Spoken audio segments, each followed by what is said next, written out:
नमस्कार दोस्तों, आप सभी का एक बार फिर से आपके अपने यूट्यूब चैनल यूपी एग्ज़ाम मंत्रा पे स्वागत है। जैसा कि आप सभी को पता है कि हम लोग बहुत ही बेहतरीन तरीके से इन्वायरमेंट और इकोलॉजी की क्लासेस कर रहे हैं, जिसमें कि हम अपनी जो हमने आपको सिलेबस बताया था, जो कोर्स का स्ट्रक्चर बताया था, उस कोर्स के स्ट्रक्चर के हिसाब से हम लोग जो इसकी तीसरी यूनिट है यानी कि बायोडाइवर्सिटी जैव विविधता वो पढ़ रहे हैं। उसी क्रम में ये आज हमारी अगली क्लास है। कल की क्लास में जो हमने चर्चा किया था, यहाँ तक हम लोगों ने चर्चा कर ली थी। आज की क्लास में हम आगे बढ़ते हैं। बेसिकली कल की क्लास में जो हम IUCN देखे थे, रेड डेटा लिस्ट देखे थे, यही सारी चीज़ें हमने लास्ट क्लास में देखा था। आज की क्लास में जो हमारा फोकस होगा वो रामसर सम्मेलन और आर्द्र भूमियों पर होगा, तथा इसी के साथ भारत में जो प्रमुख आर्द्र भूमियाँ हैं हम उनकी चर्चा करेंगे, और जो हाल ही में शामिल हुई प्रमुख आर्द्र भूमियाँ हैं उनके बारे में डिस्कशन किया जाएगा। साथ ही पेपर के दृष्टिकोण से जो इम्पोर्टेंट क्वेश्चन हैं, जो इम्पोर्टेंट फैक्ट हैं, उन पर भी हम एक नज़र डालेंगे। चलिए शुरू करते हैं आज की क्लास। तो सबसे पहले हम क्या करते हैं, हम अपने PPT को देखते हैं। और PPT को देखने से पहले हमने आपको बताया कि पहले हम बेसिक एकदम व्यवहारिक रूप में, जो व्यवहारिक तरीके से चीज़ों की अंडरस्टैंडिंग होती है वो हम आपको बताते हैं। उसके बाद हम लोग क्या आते हैं, PPT पे आते हैं। और जिन साथियों को, जो साथी आज ये क्लास पहली बार देख रहे हैं, उनको बता दें कि आप नोट्स अगर बना रहे हैं तो बहुत ही ज़्यादा अच्छी बात है, क्योंकि अपने नोट्स से ज़्यादा अच्छा कुछ नहीं होता। हम आप सबसे बार बार बोलते हैं कि आप लोग अपना नोट्स खुद बनाया करिए। तो जो नोट्स नहीं बना रहे हैं, जिनको PDF चाहिए, वो हमारे टेलीग्राम चैनल से जुड़ सकते हैं। टेलीग्राम चैनल का लिंक आप जब इस यूट्यूब चैनल के बायो में जाएंगे, अबाउट वाले सेक्शन में जाएंगे, तो वहाँ पे टेलीग्राम चैनल का लिंक मिल जाएगा। वहाँ से जाकर के टेलीग्राम चैनल को ज्वाइन कर लीजिए और वहीं पे आपको PDF मिल जाएंगे। PDF जो है 2-3 दिन पे, जब एक यूनिट हमारी पूरी होती है तो हम उसी हिसाब से आप लोगों को PDF देते चलते हैं। तो चलिए पढ़ना शुरू करते हैं। हम सबसे पहले हम ये समझेंगे कि सबसे पहले हम ये डिस्कशन करेंगे कि आर्द्र भूमियाँ क्या होती हैं। क्या आर्द्र भूमि, आर्द्र भूमि क्या है, सबसे पहले आज हमारा जो चर्चा का विषय होगा वो यही होगा। तो देखिए, अगर एकदम हम सिंपल तरीके से बोलें आर्द्र भूमि, तो आर्द्र भूमि क्या है। आर्द्र भूमि, आर्द्र का मतलब तो आप सभी लोग जानते हैं। आर्द्र का क्या मतलब होता है, गीला, और भूमि का मतलब आपकी भूमि हो गई। तो बेसिकली अगर शब्दों की बात करें तो ऐसी भूमि जो कि क्या है, जो कि गीली है, जो कि क्या है, गीली है। तो सिंपल अगर हम बोलें तो ऐसी भूमि जहाँ मतलब आपके पूरे वर्ष भर में उस भूमि पर किसी न किसी समय पानी जमा रहता है। वो स्थायी भी हो सकता है और वो अस्थायी भी होता है।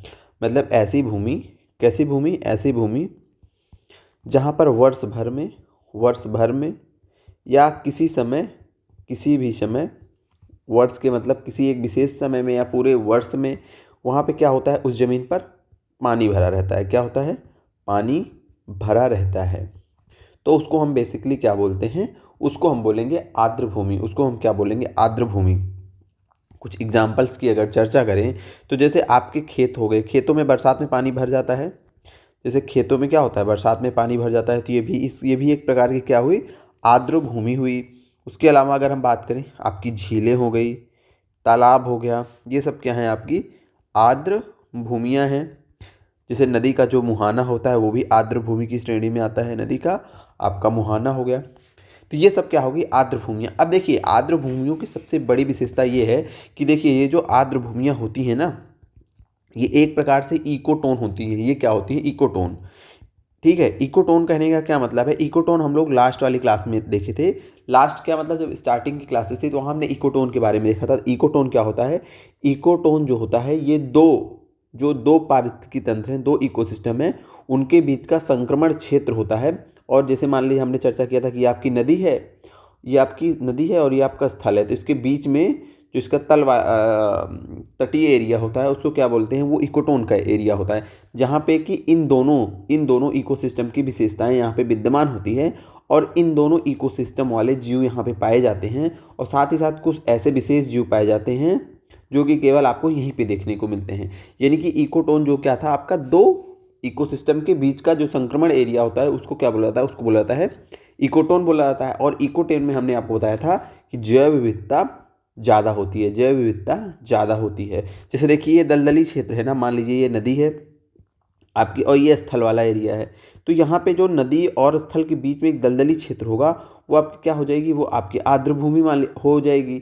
तो यहाँ पे जो आर्द्र भूमियों की, इसलिए समझाने की, जो आर्द्र भूमियाँ होती है ना, वहाँ पे जो है जैव विविधता बहुत ज़्यादा होती है। इसको आर्द्र भूमियों को जैव विविधता का घर भी बोला जाता है। क्या बोला जाता है आर्द्र भूमि को? आर्द्र भूमि को जैव विविधता का घर बोला जाता है। जैव विविधता का घर बोला जाता है, ठीक है। तो आर्द्र भूमियों का सबसे विशेष महत्व क्या है? यही है कि यहाँ पे जैव विविधता बहुत ज़्यादा होती है।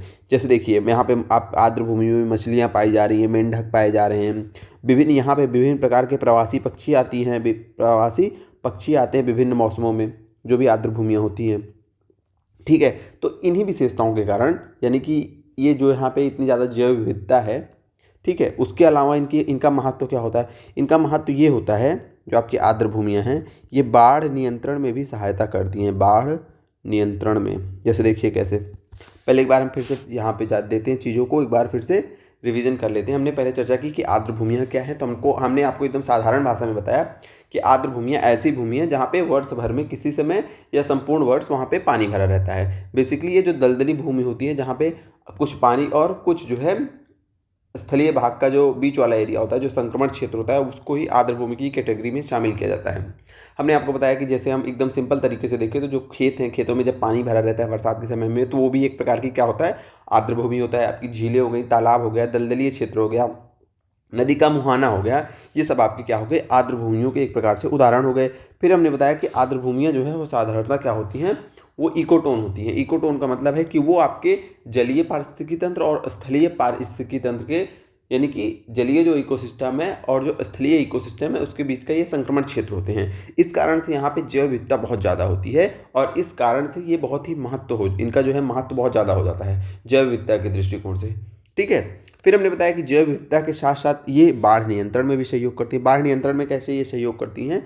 तो बाढ़ नियंत्रण में ये ऐसे सहयोग करती है, जैसे मान लीजिए बहुत बारिश हुई अचानक में, आप किसी शहर में, वहाँ पे बहुत बारिश हुई और वहाँ पे कोई बड़ा सा तालाब है, तो क्या होगा, पानी शहर में आने से पहले, शहर डूबने से पहले ये पानी इस तालाब में इकट्ठा हो जाएगा और फिर इस धीरे धीरे इस तालाब से बाहर जाएगा और कुछ भाग ये तालाब जो है सोख लेगा। तो उससे क्या होगा, उससे क्या हो रहा है कि बाढ़ नियंत्रण में सहयोग मिल रहा है, अचानक से वो शहर डूब नहीं जा रहा है। और क्या होता है, अब देखिए जब इस तालाब के अंदर पानी है तो ये क्या हो गया, जो भूजल है वो भी रिचार्ज हो जाता है, यानी कि ज़मीन के नीचे जो जल है, जब ये जल यहाँ पे आया इकट्ठा हो गया तो अब धीरे धीरे ये जल नीचे भी जाएगा, तो जो भूजल स्तर है वो भी क्या हो जाता है, रिचार्ज हो जाता है, यानी कि ज़मीन में जो जल स्तर है वो भी जो है ज़्यादा हो जाता है, बढ़ जाता है, जल स्तर ज़मीन का वो भी बढ़ जाता है। तो बेसिकली ये भूजल रिचार्ज में, बाढ़ नियंत्रण में बहुत ही महत्वपूर्ण होती हैं आर्द्र भूमियाँ। उसके बाद हमने चर्चा की, उसके पहले ही हमने एक चीज़ की चर्चा कर ली, वो क्या है कि जैव विविधता का घर होती हैं, ठीक है। उसके बाद ये जो होती है ना, ये पानी को फिल्टर भी करती हैं। कैसे पानी को फिल्टर करती हैं? जैसे मान लीजिए बारिश हुई, बारिश के बाद जो बारिश का पानी होता है वो अपने साथ बहुत सारे अवसादों को लेके आता है, जैसे यहाँ की मिट्टियों को काट के ले आ रहा है, ठीक है। तो क्या होता है कि पानी अब इसमें आया, इसमें आने के बाद ना जो अवसाद हैं, जो सिल्ट हैं, वो क्या होते हैं, इसमें जमा हो जाते हैं। जैसे इसमें छोटे छोटे पौधे भी पाए जाते हैं आर्द्र भूमियों में, और जो जल है वो थोड़ा सा छन करके क्या होता है, बाहर आता है। और क्या होता है, जैसे जो वाटर आपका आता है बाहर से बह के आर्द्र भूमि में, क्या होता है कि उस वाटर में पोषक तत्वों की, यानी कि बहुत सारे तत्वों की बहुत ज़्यादा मात्रा होती है, भारी धातुएं होती हैं, भारी धातुएं होती हैं। तो और क्या होता है, आपके बहुत सारे अन्य जो है अवसाद होते हैं जो बह के आते हैं। तो ये सब क्या होते हैं, आर्द्र भूमि में आए। तो इन आर्द्र भूमियों में एक जलीय जो पौधे होते हैं छोटे छोटे, जिन्हें कहा जाता है जलोद्भिद, यानी कि जलीय पादप, क्या बोला जाता है, वो जलीय पौधे जो होते हैं उन्हें जलीय पादप बोला जाता है। और ये जो पौधे होते हैं ना, ये अवशोषित कर लेते हैं, जो भारी धातुएं होती हैं, भारी तत्व होते हैं, अवशोषित कर लेते हैं और उनकी जड़ों में जो है, जो मिट्टी के अवसाद फंस जाते हैं। तो एक प्रकार से जो पानी है वो क्या हो जा रहा है, फिल्टर हो जा रहा है। पानी क्या हो जा रहा है, फिल्टर हो जा रहा है। तो ये जल को जो है फिल्टर करने का भी काम करती हैं जो आपकी आर्द्र भूमियाँ होती हैं। तो ये हो गए इसके कुछ सामान्य महत्व। क्या क्या महत्व हो गए, हमने देखा कि भैया ये जैव विविधता का घर है, बाढ़ नियंत्रण में सहयोग कर रही हैं, पानी को फिल्टर करने में सहयोग कर रही हैं और भूजल के रिचार्ज में बहुत सहयोग कर रही हैं। अब जब कोई भी स्थान, कोई भी इकोसिस्टम इतना ज़्यादा महत्व का हो जाता है, इतना ज़्यादा महत्व का हो जाता है, तो हमें क्या आवश्यकता महसूस होती है कि भैया इन स्थलों को हमें संरक्षित भी रखना है, इन स्थलों को हमें संरक्षित भी रखना है, इन स्थलों को हमें बचाना भी है, इन स्थलों को हमें बचाना भी है। क्योंकि मानव जो होता है उसके जो क्रियाकलाप हैं वो अक्सर, अगर हम अपने क्रियाकलापों को, जैसे हम विकास की, जैसे हमें बहुत ज़्यादा विकास करना है, बहुत ज़्यादा आर्थिक दृष्टिकोण से, अपने पर्सनल लाभ के लिए क्या होते हैं, हम प्रकृति के दुश्मन होते चले जा रहे हैं। तो ये अभी की बात नहीं है, ये बहुत दिनों से की बात है। ठीक है, कि हरदम से जो है जो मनुष्य होता है वो अपने आर्थिक लाभों के लिए या अन्य लाभों के लिए, आर्थिक सामाजिक जो भी लाभ हो उनके लिए क्या करता है, प्रकृति को हानि पहुंचाता है।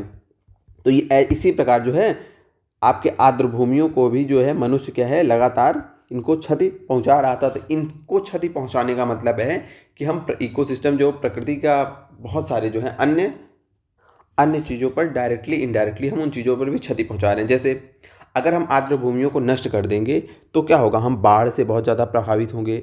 भूजल का जो भूमि जो जल है उसका स्तर लगातार नीचे घटता चला जाएगा। तो उससे क्या होगा, हमें जैसे आप भूजल जो ज़मीन के नीचे वाला जल है वो हमारे लिए कितना ज़्यादा महत्वपूर्ण है कि हम सिंचाई करते हैं, पीने के लिए आप हैंडपम्प, जो हैंडपम्प में पानी आता है वो नीचे से आता है। और जब वो नीचे का जल ही खत्म हो जाएगा, यानी कि पृथ्वी के नीचे जो जल ही है, जब वो रिचार्ज नहीं होगा तो एक सीमित मात्रा में वो संसाधन है ना अंदर, जब वो रिचार्ज होता रहेगा तभी तो वो रहेगा, नहीं तो एक दिन खत्म हो जाएगा। और ये आर्द्र भूमियाँ सहयोग करती हैं। और अगर हम आर्द्र भूमियों को ही नष्ट कर देंगे तो भूमि के नीचे जो संचित जल है वो क्या हो जाएगा, खत्म हो जाएगा।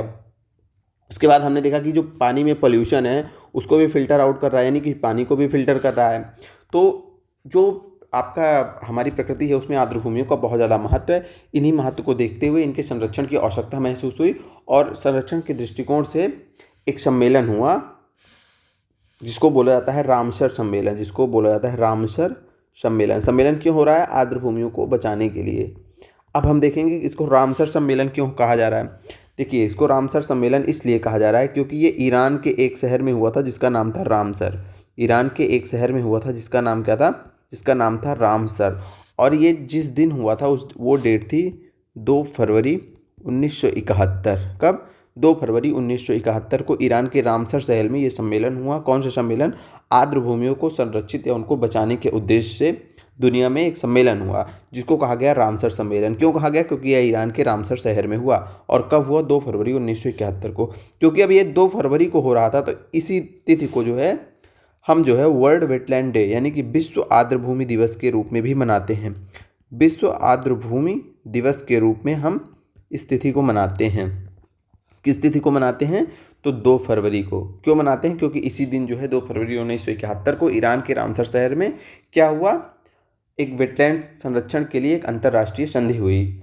ठीक है, आर्द्र भूमियों को संरक्षण के लिए एक अंतर्राष्ट्रीय संधि हुई, ये बात आपको याद रखना है। इसके साथ याद रखना है कि इस संधि में ना भारत जो है वो जुड़ता है आपका 1982 में। ये सारी चीज़ें आपकी लिखी हुई हैं आगे, आप अभी समझने पे फोकस करिए। ठीक है, अब देखिए, अब रामसर साइट, रामसर की चर्चा कर लिए। इसके बाद जो हम चर्चा करेंगे रामसर साइट की, कि अच्छा रामसर साइट क्या होती हैं। आर्द्र भूमियों को समझ लिया हमने, फिर आर्द्र भूमियों को बचाने के लिए एक सम्मेलन किया गया जिसको कि रामसर सम्मेलन कहा जाता है, उसको भी हमने समझ लिया। उसके बाद एक चीज़ आती है रामसर साइट। तो रामसर साइट क्या है, रामसर साइट क्या है, रामसर साइट आपको हर देश में मिलेंगी। तो ये कुछ नहीं है, जब कोई भी जो देश होता है, जब कोई देश अपनी आर्द्र भूमियों को अंतर्राष्ट्रीय महत्व का घोषित करता है तो वो कहलाती हैं क्या, वो कहलाती हैं रामसर साइट्स। जैसे कोई देश है, उसने अपनी किसी साइट को, किसी स्थल को घोषित कर दिया कि ये अंतर्राष्ट्रीय महत्व का स्थल है, अंतर्राष्ट्रीय महत्व का स्थल है। और ये जो स्थल है ये रामसर सूची में, जो विश्व की रामसर सूची है उसमें अगर शामिल हो जाएगा, रामसर सूची में अगर ये शामिल हो जाएगा तो इसको बोला जाएगा रामसर साइट। Ramsar site. तो आप कहेंगे कि अच्छा ये बताइए कि क्या सारे स्थलों को रामसर साइट, रामसर सूची में सम्मिलित कर लिया जाता है, कि हम किसी को बोल दें तो वो सम्मिलित हो जाएगा? नहीं, वो नहीं सम्मिलित होगा। इसमें सम्मिलित होने के लिए कुछ कंडीशंस हैं। अगर वो कंडीशंस ये पूरी करता है वो स्थल, लगता है कि अंतर्राष्ट्रीय महत्व की भूमि है ये आर्द्र भूमि, तो उसको फिर इसमें सम्मिलित कर लिया जाता है। जब सम्मिलित किया जाता है तो उसके बाद ही ये रामसर साइट बन जाती है। तो इसमें सम्मिलित करने की क्या कंडीशन है, जैसे है कि सबसे पहली है कंडीशन, कि सबसे पहला है कि भैया इसका इकोसिस्टम में बहुत ज़्यादा महत्व हो। जो भी पारिस्थितिकी में इसका महत्व हो बहुत ज़्यादा, इस स्थल का जिसको सम्मिलित करने की बात चल रही है। फिर वो कि यहाँ पे कुछ दुर्लभ प्रजातियाँ पाई जाती हों जो कहीं और ना पाई जाती हों।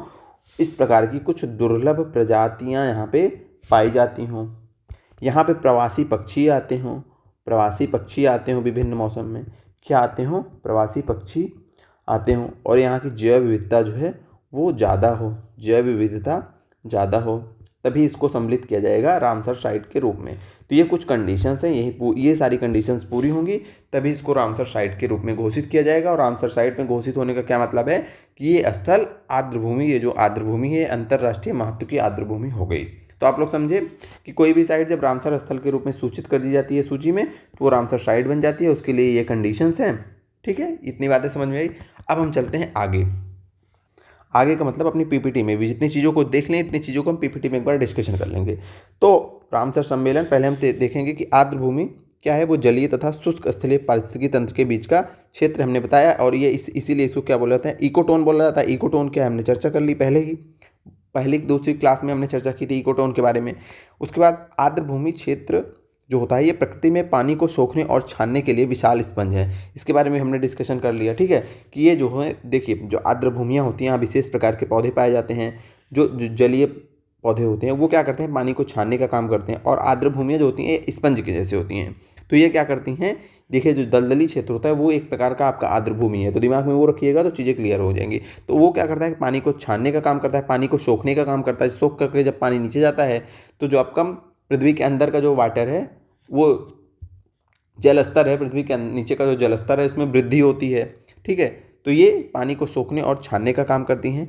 ये पोषक पदार्थों की मात्रा को कम करके तलछटों को हटाकर जल को शुद्ध करती हैं। मतलब समझे, हमने बताया ना कि जो पोषक पदार्थ पानी के साथ बह करके आ रहे हैं या जो अन्य तलछट हैं यानी कि अवसाद हैं वो जब आते हैं इसमें तो छन जाते हैं। और जो ये फ्रेश वाटर होता है ये अलग होता है, यहाँ पे छन जाते हैं। ये आपकी आर्द्र भूमि है, वही चीज़ है। बाढ़ के दौरान नम भूमियाँ पानी में मौजूद तलछट और पोषक तत्वों को अपने में समा लेती हैं और सीधे नदी में जाने से रोकती हैं। हमने आपको बताया ना कि अब देखिए ये पानी आ रहा है गंदा पानी, तो जो होता है ना आप इतना समझिए जैसे गंदा पानी बह के आ रहा है बाढ़ में, तो जो ये आर्द्र भूमि है ये पानी को छान करके ये साफ पानी नदी में जाता है। तो प्रदूषण भी कम होता है, जल प्रदूषण को भी कम करने में ये सहायता करती हैं। इतनी चीज़ें समझिए। रामसर सम्मेलन आर्द्र भूमियों के संरक्षण से संबंधित है। कब हुआ रामसर सम्मेलन, तो 2 फरवरी 1971 को हुआ। कहाँ पे हस्ताक्षर हुआ इसके, ईरान के रामसर शहर में। उसके बाद हमने चर्चा किया कि भारत जो है 1 फरवरी 1982 को जो है ये आपके जो रामसर सम्मेलन में जो संधि हुई थी उसको भारत कब लागू करता है, तो 1 फरवरी 1982 में भारत इसको लागू करता है और पूरा विश्व इसको 1975 में लागू कर चुका था। इतनी चर्चा हम लोगों ने अभी अच्छे से ऊपर डिस्कशन कर लिया। उसके बाद हमने अपनी पीपीटी को भी देख लिया। अब आगे चलते हैं। इस पॉइंट पे हम लोगों ने चर्चा कर ली है कि आर्द्र भूमियाँ क्या होती हैं, इकोटोन होती हैं। आपका स्थलीय इकोसिस्टम है, ये जलीय इकोसिस्टम है, इसके बीच का जो क्षेत्र होता है वो होती हैं आपकी आर्द्र भूमियाँ, इकोटोन होती हैं एक प्रकार से। अब हर जगह आपको आर्द्र भूमि नहीं, ठीक है। उसके बाद अब हम चर्चा करेंगे रामसर स्थल के ऊपर कि जो कुछ महत्वपूर्ण स्थल हैं इंडिया के बारे में कुछ फैक्ट्स को देखेंगे। देखिए इंडिया जो है, इंडिया में कुल 98 जो है रामसर स्थल हैं। इसमें 96 लिखा है, इसको 98 कर लीजिए। इंडिया में कुल 98 रामसर स्थल हैं। ये अभी तक का जो फरवरी 2026 तक का डेटा है उसके अकॉर्डिंग अभी तक जो है कुल 98 रामसर स्थल हैं भारत में। अब आपसे पूछा जाए कि एशिया में सर्वाधिक स्थल कहाँ है, तो ये भी आपको याद रखना है कि एशिया में सर्वाधिक स्थल आपके भारत में हैं। आपके कहाँ हैं, एशिया में सर्वाधिक स्थल आपके भारत में हैं। और भारत के राज्यों में बात की जाए, अगर आपसे पूछा जाए कि भारत के किस राज्य में सर्वाधिक रामसर साइट्स हैं, तो वो आपको याद रखना है कि तमिलनाडु में। भारत के किस राज्य में सर्वाधिक रामसर साइट्स हैं, तो तमिलनाडु में। और जो सेकंड स्थान है वो आपका उत्तर प्रदेश है। ये दोनों पॉइंट आपको याद रखना है। और जितनी भी भारत में रामसर साइट्स हैं, जितने भी रामसर स्थल हैं, रामसर स्थल क्या है आपको पता है, अभी हमने ऊपर डिस्कशन किया कि कोई भी भूमि जहाँ पे कुछ विशेषताएं, कुछ कंडीशंस हैं, उस कंडीशंस के चलते अगर उन भूमियों को रामसर सूची में शामिल कर लिया जाता है उस आर्द्र भूमि को, तो उसको रामसर साइट्स बोला जाता है, रामसर साइट बोला जाता है। ठीक है, और ये हर देश घोषणा करता है इसकी, फिर ये उस सूची में सम्मिलित होती हैं। इसको हमने देख लिया ऊपर की रामसर साइट क्या होती हैं। तो वही हम चर्चा कर रहे थे कि भारत में सबसे ज़्यादा रामसर साइट आपके तमिलनाडु में है। उसके बाद दूसरी स्थान पे जो है उसका नाम है उत्तर प्रदेश। उसके बाद अगर हम चर्चा करें कि सबसे बड़ा रामसर स्थल भारत में कौन सा है, तो वह है आपका सुंदरवन। और सबसे छोटा अगर रामसर स्थल की बात करें तो वह है रेणुका झील, जो आपके हिमाचल प्रदेश में है।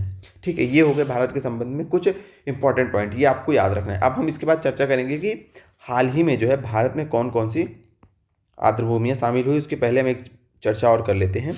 देखिए अगर आपसे पूछा जाए, जैसे अभी हमने देखा कि भारत में सबसे अधिक रामसर स्थल कहाँ पे हैं, तमिलनाडु में, उसके बाद उत्तर प्रदेश में। उसी प्रकार अगर वैश्विक प्रदेश में पूछा जाए कि सबसे ज़्यादा रामसर स्थल किस देश में है, तो वो आपको रखना है यूके।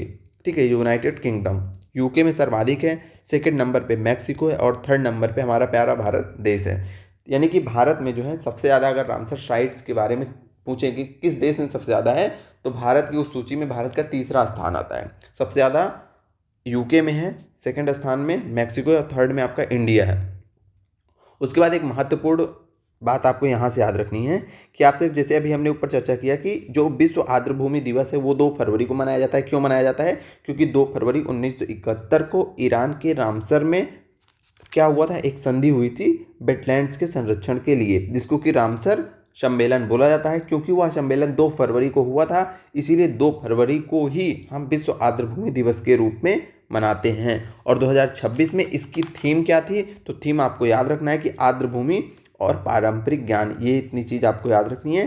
2026 की थीम, आप जो भी परीक्षाओं में कहीं पे भी बैठेंगे तो ये क्वेश्चन आपका आ सकता है। और वैसे भी जो आपकी आर्द्रभूमियों से वर्तमान में जो भी परीक्षाएं हो रही हैं, इन्वायरमेंट इकोसिस्टम से आर्द्रभूमि से मतलब घुमा फिरा के कहीं ना कहीं से एक क्वेश्चन पूछ लेता है वो।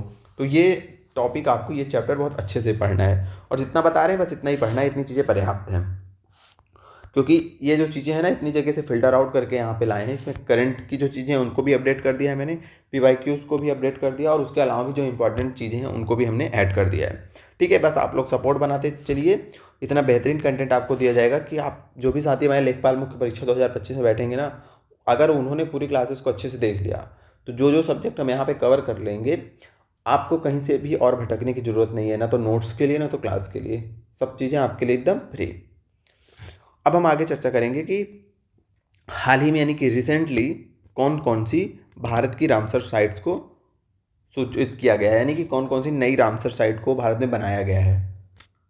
तो सबसे पहले आपको याद रखना है, एक उसका नाम है छारी धांड, छारी, इसको धा धनुष बना लीजिए, छारी धांड, ये आपके गुजरात में है। छारी धांड ये आपके गुजरात में है, ये आपको याद रखना है। ये रिसेंटली जो है घोषित की गई भारत की रामसर स्थल है।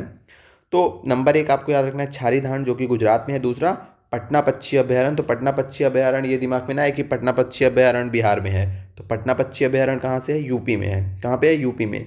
मेनार वेटलैंड कहाँ है? राजस्थान में। खीचन कहाँ है? खीचन मेनार दोनों राजस्थान में। खीचन मेनार और गोकुल और ये उदयपुर झील, ये चारों आपके राजस्थान में है। ये 6 याद रखने, क्योंकि ये रिसेंटली इनकी घोषणा हुई है। इसके अलावा भी जो इंपॉर्टेंट है उनको आपको याद रखना है, बहुत ज़्यादा इन 6 को तो नहीं भूलना है, पहली बात। ठीक है, क्वेश्चन हो सके अगर स्थल के बारे में पूछा जाएगा तो यहीं से आ जाएगा। उसके बाद कुछ और पूछा अगर जाएगा तो वो हो सकता है यहाँ से पूछ ले, जो बड़े हैं और जो छोटे हैं। उसके अलावा जो कुछ इंपॉर्टेंट है उनको अभी हम बताते हैं। तो ये 6 आपको याद रखना है। कौन कौन सा? छरी धांड गुजरात में है, पटना पक्षी अभयारण्य यूपी में है, मेनार, खीचन, गोकुल, जलाशय, उदयपुर झील, ये सब आपके चारों कहाँ पे हैं? राजस्थान में है। ये चीज़ें आपको याद रखनी है। तो इन सभी रामसर साइट्स को आपको याद रखना है, जो कि हाल ही में भारत में जोड़े गए हैं, इन 6 को। उसके बाद हम चलते हैं कुछ और इंपॉर्टेंट को देखने। जैसे आपको याद रखना है पार्वती अर्गा, पूछा जाए कि पार्वती अर्गा रामसर साइट कहाँ है, तो यूपी के आपके गोंडा में है। ठीक है, ये एक बेसिकली ये क्या है? पक्षी अभयारण्य है। ये पार्वती अर्गा क्या है? आपका पक्षी अभयारण्य भी है। उसके बाद होकेरा कहाँ है आपसे पूछा जाए तो ये जम्मू कश्मीर में है। उलड़ झील जो है आपकी, वुलर झील, ये भी आपके जम्मू कश्मीर में है। सो मोरारी जो है ये आपके लद्दाख में है। सो मोरारी कहाँ है? आपके लद्दाख में है। पॉइंट कैलीमर जो है, कैलीमर वन्य जीव पक्षी अभयारण्य, ये भी आपका एक रामसर साइट है, जो कि आपका कहाँ है? तमिलनाडु में है। तो इन आपको जो है 5 को भी आपको याद रखना है। ये आपका 2, 3, 4, 5 ये और 6 ये, 6, 5, 11 ये मोस्ट इंपॉर्टेंट है, इनको आपको याद रखना है, भूलना नहीं है। उसके बाद अगर आपसे पूछा जाए कि भारत में सर्वाधिक अंतर्देशीय लवणीय आर्द्रभूमि किस राज्य में है, तो वो आपको याद रखना है कि राजस्थान में है। भारत में सर्वाधिक अंतर्देशीय लवणीय आर्द्रभूमि कहाँ है? तो राजस्थान में है। इतने पॉइंट आपको आर्द्रभूमियों से एकदम रट डालने हैं। ये जो कुछ 4-5 इंपॉर्टेंट स्थल हैं, ये सर्वाधिक आर्द्रभूमियाँ जो हैं किस टाइप की? अंतर्देशीय लवणीय, वो कहाँ है? आपके राजस्थान में है। उसके बाद हमने बताया कि ये हाल ही में जो सम्मिलित रामसर स्थल हैं इंडिया के, वो आपके ये 6 हैं, इनको याद रखना है। फिर उसके हमने विश्व के परिप्रेक्ष्य में चर्चा की कि सर्वाधिक यूके में है रामसर साइट, उसके बाद मैक्सिको में, उसके बाद इंडिया में। भारत के राज्यों की चर्चा करें तो सबसे ज़्यादा तमिलनाडु में, उसके बाद उत्तर प्रदेश में। 2026 की थीम क्या है? आपका आर्द्रभूमि दिवस की वैश्विक। तो आर्द्रभूमि और पारंपरिक ज्ञान कब मनाया जाता है? ये विश्व आर्द्रभूमि दिवस तो 2 फरवरी को मनाया जाता है। उसके बाद इंडिया के बारे में हमने देखा कि अभी 2 फरवरी जो है 2026 तक के आंकड़ों के हिसाब से भारत में अभी तक कुल 98 रामसर स्थल हैं।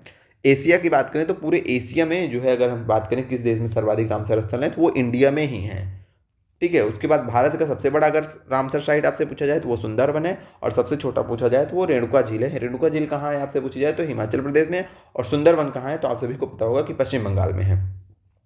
यहाँ तक की चीज़ें क्लियर हो गई। उसके बाद हम चलते हैं अब आगे। यहाँ पे हमने कुछ और आर्द्र भूमियों को लिखा है, इसमें ये आपको नहीं याद रखना है, बिल्कुल नहीं याद रखना है, ये भी बिल्कुल नहीं याद रखना है। इन स्थलों को अगर आपको जो इंपॉर्टेंट लगे 2-3 बार आप पढ़ लीजिएगा, क्योंकि ये भी इंपॉर्टेंट है। यहाँ पे हमने सम्मिलित कर लिया, यहाँ से भी पूछा जा सकता है कि यह स्थल किस राज्य में है, तो 2-3 बार पढ़ेंगे। हो सकता है आप में से बहुत लोगों को इसमें बहुत सारी चीज़ें याद भी हों, जैसे हमें लगता है संभर झील, वुलर झील, लोकटक झील, चिल्का झील। ठीक है, ये सारी चीज़ें आपको इसमें से कुछ ना कुछ याद होंगी। नहीं याद होंगी तो 2-3 बार पढ़िएगा, याद हो जाएंगी। ये सब भी इंपॉर्टेंट है, यहाँ से क्वेश्चन आ सकते हैं। हमें लगा कि कुछ और रामसर स्थल सम्मिलित कर लें, जिससे कि आपको कहीं भी बिल्कुल भी भटकना ना पड़े, अगर आपको थोड़ा सा लगे कंटेंट कम है। ठीक है, अब आज के हम एक अंतिम टॉपिक पे चलेंगे जो कि रामसर स्थल से जुड़ा ही है, और उसका नाम है मॉन्ट्रेक्स रिकॉर्ड। तो मॉन्ट्रेक्स रिकॉर्ड क्या है, हम इसकी चर्चा करेंगे। उसके बाद आज की क्लास को ख़त्म करेंगे यहीं पे, क्योंकि कल हम नई चीज़ें देखेंगे इससे जुड़े हुए। ये हमारा जो जैव विविधता वाली आपकी यूनिट चल रही है, बायोडाइवर्सिटी वाली, अब ये ख़त्म होने वाली है। इसमें 1-2 क्लासेस और आएंगे, जिसमें हम कुछ छोटे छोटे चीज़ें जो इंपॉर्टेंट फैक्ट्स हैं जो कि प्रीवियस ईयर में आए हुए हैं विभिन्न परीक्षाओं में, उन पर चर्चा करेंगे। और कुछ अधिनियम वगैरह को देखेंगे, जैसे कि कुछ और यानी कि जो फैक्चुअल टॉपिक है उनको देखेंगे। इसमें आप छोटे छोटे टॉपिक्स हैं, उनको 1-2 क्लासेस में हम लोग खत्म कर लेंगे। आज की क्लास में हमारा फोकस था रामसर साइट, जितना आपके परीक्षा के दृष्टिकोण से इंपॉर्टेंट था सारी चीज़ें हम लोग पढ़ चुके हैं, बस ये लास्ट का एक टॉपिक बचा है। तो सबसे पहले देखिए, हम समझेंगे क्या मॉन्ट्रेक्स रिकॉर्ड को समझने वाले हैं। तो सबसे पहले समझिए कि मॉन्ट्रेक्स रिकॉर्ड क्या है। देखिए, ये एक ऐसे समझिए कि कुछ नहीं है, ये एक प्रकार का रिकॉर्ड है। किस चीज़ का रिकॉर्ड है, तो रामसर साइट का रिकॉर्ड है। रामसर स्थल का क्या है, ये एक प्रकार का रिकॉर्ड है। तो आप कहेंगे रामसर स्थल का रिकॉर्ड तो जो वो सूची है पहले से ही उसमें लिखा है कि कौन कौन से रामसर स्थल हैं। जो सूची जारी होती है उस सूची में सारे रामसर स्थलों का नाम लिखा है, तो नहीं, ये सारे रामसर स्थलों का रिकॉर्ड नहीं है, ये कुछ का है। तो आप बोलेंगे कि वो कुछ कौन से हैं जिसको इसमें सम्मिलित किया जाता है, तो वो कुछ हैं जिनमें कि मानवीय हस्तक्षेप के परिणाम स्वरूप के कारण क्या हो गया है, उनका जो पारिस्थितिकी स्वरूप है, उनका ऐसे समझिए कि उनका जो स्वरूप है ना, वो परिवर्तन हो गया है। पारिस्थितिकी स्वरूप परिवर्तित हो गया है, या परिवर्तित हो रहा है, या फिर भविष्य में संभावना है उसकी कंडीशन को देख करके कि ये जो है परिवर्तित हो जाएगा। बेसिकली ऐसा समझिए कि जिनके ऊपर मानव के क्रियाकलापों के कारण खतरा मंडरा रहा है कि भैया ये अब आर्द्र भूमि है, इनके ऊपर खतरा मंडरा रहा है, ये या तो समाप्त हो सकती हैं, यानी कि इनका स्वरूप बदल जाएगा, जैसे हैं ये ऐसी नहीं रह पाएंगी। ठीक है, जैसी आर्द्र भूमियाँ हैं, या फिर वो खराब हो चुकी हैं, उनको मानव ने बेकार कर दिया है, यानी कि उनके स्वरूप को परिवर्तित ही कर दिया है, वो अब आर्द्र भूमि बची नहीं है। या फिर उनको परिवर्तित कर रहा है मानवीय क्रियाकलापों के द्वारा, वो बहुत ज़्यादा प्रभावित हो रही हैं। या फिर संभावना है कि हम इसको जो है भविष्य में जो है ये प्रभावित हो जाएंगी। तो ऐसी जो संवेदनशील साइट्स होती हैं उनका एक रिकॉर्ड होता है जिसको मॉन्ट्रेक्स रिकॉर्ड बोला जाता है। इतनी चीज़ आपको याद रखना है। तो पूछा जाए कि मॉन्ट्रेक्स रिकॉर्ड क्या है, इसमें क्या होता है, तो इसमें यही होता है कि मानवीय हस्तक्षेप के परिणाम स्वरूप आर्द्र भूमियों के पारिस्थितिक स्वरूप में परिवर्तन या तो हो गया है, या हो रहा है, या होने की संभावना है।